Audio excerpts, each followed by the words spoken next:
What country in Group D of the 2026 World Cup has the most players that were born in their country, and why were guys born other places? I'm continuing my series. This is Group D: Paraguay, United States, Australia, and Turkey. Let's get it going. If this is your first time watching a video in this series, I'll use my disclaimer per usual. Birthplace is not any indicator of nationality, true ethnicity, anything like that, and I don't think better or worse of a country depending on how many players are born there. I just think it's interesting, and obviously, because of the response, many of you think it's interesting as well. In Group D, we start with Paraguay, who has the most players born in their country. Out of 26 players on the squad, 21 were born in Paraguay proper. 3 were born in Argentina, as well as in Brazil, where Mauricio was born. He had a paternal grandmother that was Paraguayan, so he decided to play for the national team. And then Gaston Oliveira is a naturalized Paraguayan citizen, originally born in Uruguay. So he, once he had played in the Paraguayan league for long enough, he gained his citizenship and decided to play for the Paraguayan national team. This is Kaku, and alongside of Andres Cubas and Juan Jose Caceres, they're the 3 players that were born in Argentina that now represent Paraguay. His story is similar kind of to the other two. His parents, his siblings were all born in Paraguay, but they moved to Argentina, so he was born in Argentina. He came up in the Argentinian system playing for the youth national team, and at a certain point, he expected to be called up to the senior team. That call didn't come. Paraguay instead called him and said, hey, do you want to represent your parents' home country and the country you have lineage to? And that made a lot of sense for him, and now he'll represent Paraguay in the World Cup. Real quick, if you like this video and you're interested in following this series and you want me to make more videos with deep dives like this, please give me a follow. It's the best thing you can do to help me make more content. Obviously, I appreciate every like and comment as well, so just keep it up. Appreciate you. Up next, we have the United States, and I don't know what people expected from the United States of America, but they have 20 players that were born on home soil and 6 that were not.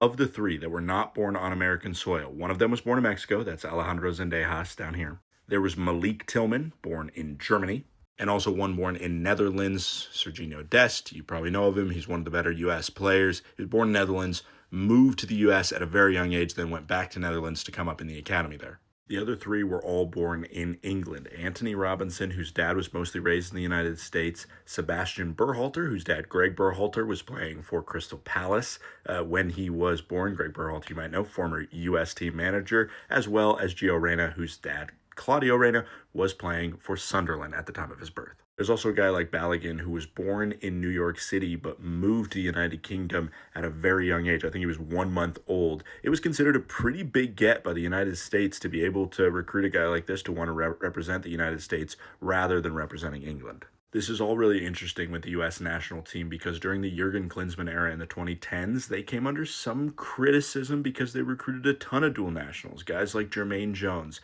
Timothy Chandler, Fabian Johnson were all key members of the U.S. men's national team, and Abby Wambach from the U.S. women's team. Landon Donovan even kind of chimed in and not necessarily calling anybody out specifically, but questioned kind of the pride and playing for the crest if you don't feel as much of an allegiance there. All I know is that Jermaine Jones, man, that guy put blood, sweat, and tears into every game he played for the U.S. national team, and they did define that generation of watching U.S. soccer. Up next, we got the Socceroos Australia, which has 18 players of their 26-man squad that were born in Australia. Australia has a similar storyline to Canada if you watch the Group B video in terms of the guys that weren't born in Australia.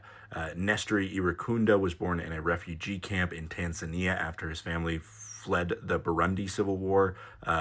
Aware Mobile, I hope I'm pronouncing that correct, it was South Sudanese, also fleeing war there, and he was born in a refugee camp in Kenya.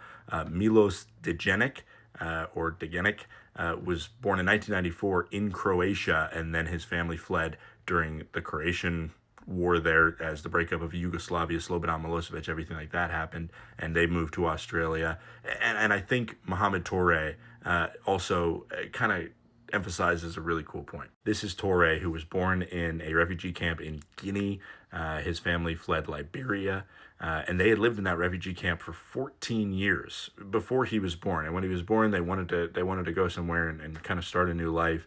And one of the aid workers said that the kindest-hearted people were in Australia, and that's where he should go. And that's why they decided to go Australia, and that's why he represents the Australian national team. There's also one player that was born in Belgium because his dad was playing professional soccer there, as well as another player that was born in Italy and moved to Australia with his family when he was 1 year old. There's 2 representatives from Scotland. Cameron Burgess is one of them. He moved from Scotland to Australia when he was 11 and decided to represent the Australian national team.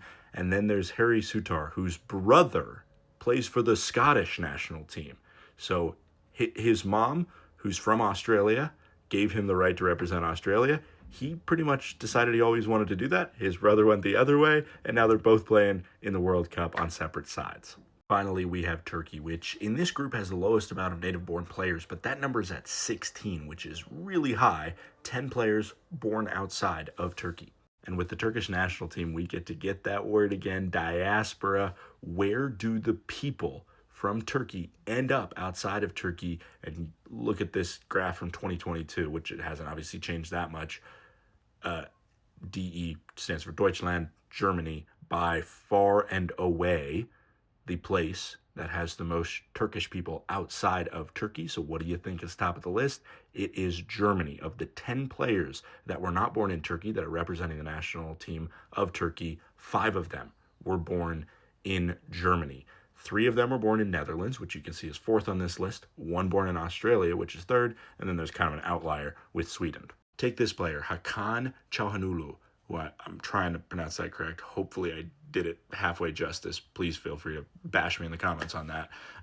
But he was German-born, always represented the Turkish youth national teams, and then obviously came to the senior national team. He's one of their best players. And it's interesting because there have been very good players that were born in Germany of Turkish descent and chose to represent Germany instead.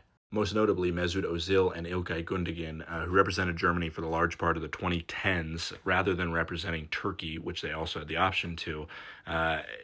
It's notable because after the 2018 World Cup, when Germany underperformed, there were certainly some attacks made on these two specifically in terms of their descent. They were imbued with some racism, and it's hard to say exactly how much effect that could ripple through into the future on kids that were born in Germany of Turkish descent saying, well, I saw what happened to those two. I don't know if I want to represent Germany because of the certain amount of fans and commentators that may have, shown some toxic discourse towards those guys representing the country they were born in rather than where their ethnicity may be from.